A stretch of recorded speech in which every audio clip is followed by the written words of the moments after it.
Bosen, merasa lesu, dan bingung arah. Ini dia kunci buat nyalain lagi semangat dan nemuin tujuan hidup Anda. Selamat datang di Hening Sejenak. Hari ini nih, kita mau bedah bareng inti soal motivasi sama tujuan hidup. Kita lihat, apa sih sebetulnya yang bikin kita gerak? Iya, kenapa juga punya tujuan itu penting banget. Nah, terus apa aja yang sering bikin kita kendor semangatnya? Dan pastinya gimana cara praktis buat naikin lagi motivasi itu. Siap ya kita bongkar? Siap. Jadi yang pertama nih, apa sih sebenarnya bensin kita? Sumber-sumber bilang nyari makna itu dorongan dasar banget. Betul, jadi bukan cuma soal apa yang dikerjain, tapi lebih ke kenapanya ya, itu dalam banget. Iya, dalam. Terus ada juga nih, semangat karena kita emang suka sama prosesnya. Itu yang namanya motivasi intrinsik kan? Persis, rasanya beda aja gitu kalau ngerjain sesuatu karena seneng, bukan ngejar imbalan doang. Rasa pegang kendali atau otonomi, terus rasa mampu atau kompetensi, sama rasa nyambung ke orang lain, keterhubungan. Oke. Jadi kalau tiga ini terpenuhi, motivasi itu ngalir lebih gampang ya, nggak perlu dipaksa-paksa gitu. Betul, itu fondasi kuatnya. Menarik. Nah, ngomongin soal tujuan atau purpose. Kenapa sih ini dianggap penting banget? Sumber kita bilang kayak kompas. Iya, kompas internal. Penunjuk arah sekaligus sumber energi kalau lagi susah. Bener juga.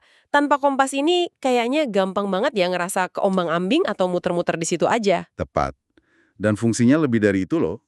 Punya tujuan jelas, itu bisa bangun ketahanan. Resilience namanya. Oh, jadi kalau ada masalah, kita nggak langsung nyerah gitu. Nah, Karena kita tahu kenapanya, kita berjuang. Jadi, ya pukulan atau gagal tuh nggak bikin kita langsung berhenti total. Ada pegangan. ini penting banget sih. Oke. Sekarang bagian yang mungkin, relate banget buat banyak orang. Apa aja sih yang biasanya jadi pembunuh motivasi? Haha, iya nih. Sumbernya nyebutin beberapa. Mulai dari nggak punya rencana jelas. Itu bikin bingung mau mulai dari mana kan? Banget. Terus takut salah atau takut gagal. Ini nih, sering bikin nggak jadi mulai padahal belum ngapa-ngapain. Betul. Pengennya serba pasti dulu baru gerak. Padahal kan nggak mungkin ya. Nggak mungkin. Ada lagi? Ada. Jebakan pesimisme, terus rasa kewalahan saking banyaknya pilihan. Bingung milih yang mana. Itu juga sering. Terus kurang dukungan dari sekitar. Ngerasa nggak punya waktu, alasan klasik. Dan ya kurang disiplin diri. Ini juga musuh besar. Anda ngerasa yang mana nih yang paling sering ganggu? Wah, kayaknya checklist semua nih ya. Tapi untungnya motivasi bisa dilatih kan ya? Gimana caranya? Bisa banget, kayak otot. Pertama, sumber bilang coba aktif cari atau ciptakan tujuan hidup yang bener-bener gue banget gitu. Oke, temukan atau ciptakan tujuan. Terus? Terus, biar nggak ngawang-ngawang, bikin targetnya jadi smart, yang spesifik, terukur, bisa dicapai, relevan, ada batas waktunya. Smart goals. Dan pastiin nyambung sama nilai tadi ya, biar otentik rasanya. Iya, itu penting biar nggak ngerasa, kok gue maksain diri ya? Lalu gimana lagi? Cari aktivitas yang emang Anda nikmati prosesnya, jangan lupa penuhi juga kebutuhan otonomi, kompetensi, keterhubungan tadi. Oh iya, 3 fondasi itu. Siram terus akarnya ya. Nah, sama adopsi growth mindset. Percaya kalau kemampuan itu bisa dikembangin, bukan bakat mati. Ini bantu banget buat ngelawan takut gagal.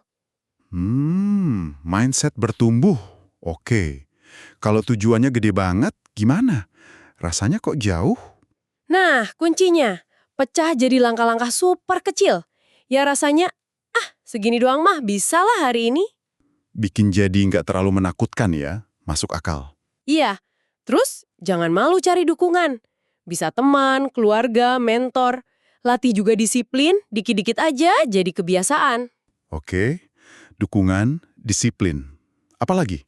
Coba latih ngelihat sisi positif atau optimisme. Dan ini nih, ubah cara mandang kegagalan. Anggap aja itu feedback, info buat jadi lebih baik, bukan kiamat. Wah, ini mindset penting banget sih. Kegagalan sebagai pelajaran? Intinya, ya komitmen buat bertumbuh terus-menerus. Oke. Jadi kalau dirangkum nih ya, motivasi itu kompleks ya. Campuran dari dorongan dalam diri sama pengaruh luar. Betul. Ada makna, ada kesukaan dari dalam, ada lingkungan, ada pola pikir dari luar. Dinamis banget. Tapi kabar baiknya, ini bisa kita kendalikan dan kita kembangin sendiri. Kita yang jadi petani motivasi kita sendiri ya, keren. Persis. Nah, buat Anda yang dengar ini, setelah dengar semua ini, coba pikirin deh, satu langkah paling kecil, super kecil, apa yang bisa Anda lakuin hari ini juga buat mulai gerak. Atau sekedar nyalain lagi api motivasi yang mungkin lagi redup. Terima kasih banyak udah nyimak obrolan kita di Hening Sejenak. Tapi tunggu dulu. Udah nonton sampai habis gini kok belum follow, subscribe, atau like juga sih? Apa Anda benci kami? Haha, bercanda kok. Sampai ketemu lagi di pembahasan berikutnya ya.